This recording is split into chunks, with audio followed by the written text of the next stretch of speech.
Hello বন্ধুরা, তোমরা কেমন আছো? আশা করি তোমরা সবাই ভালো আছো আর আমিও খুব ভালো আছি। তোমাদেরকে জানাই হ্যাপি হোলি। আমি দোল খেলতে গিয়েছিলাম বাওয়ালিতে, আগের ভিডিওতে তোমাদেরকে জানিয়েছিলাম। দেখো আমি সেখানে গিয়ে কি করলাম।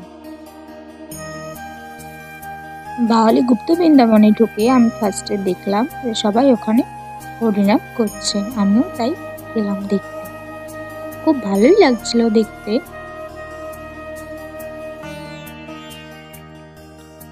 তোমাদের দাদা হরিনামটা শুনে থাকতে না পেরে নিজেই নাচতে শুরু করে দিল।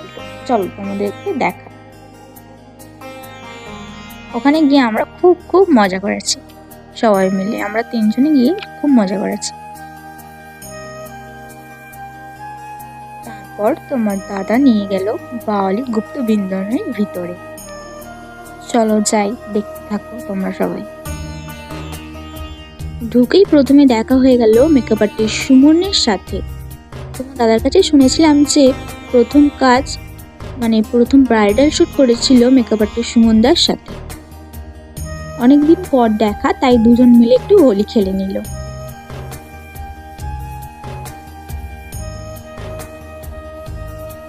আমরা সবাই হোলি খেলার পর তারপর আমাদের টাটা করে সুমনদা চলে গেল। তারপর তোমাদেরকে দেখাই বাওয়ালি গুপ্ত বৃন্দাবনটা। দেখো কত লোকজন এসেছে, অনেক দূর দূর থেকে আসে লোকজন। দেখো কত মজা করছে সবাই।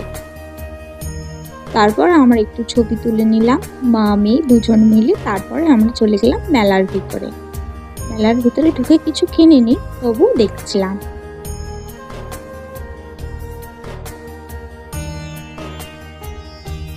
তারপর আমরা চলে গেলাম একটা টেডি বিয়ারের দোকানে। দেখো কত সুন্দর সুন্দর টেডি বিয়ার গুলো, কিন্তু বড্ড দাম বলছিল, তাই আমরা না নিয়ে ওখান থেকে তারপর চলে গেলাম একটা মাটির খেলনার দোকানে। দেখো কি সুন্দর সুন্দর শালিক পাখি।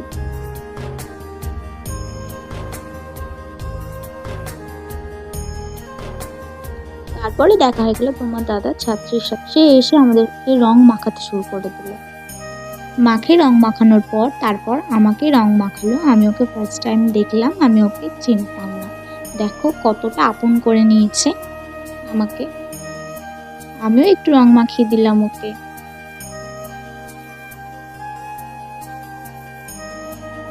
কি হলো, এরকম বসে পড়ছে কেন? আমরা হেঁটে ক্লান্ত হয়ে গেছি, আর পাচ্ছি না, ওই জন্য বসে পড়েছি। আর তুমিও? আমারও তাই। কোনোদিন হাঁটে নাই, প্রথম হাঁটলো। পায়ের খুব যন্ত্রণা হচ্ছে। কোনোদিনই তো হাঁটে না তুমি। আসলে আমাদের হাঁটা অভ্যাস নেই, আমরা উঠে দাঁড়িয়ে থাকি তো, আমরা হাঁটি না। আমারও তাই।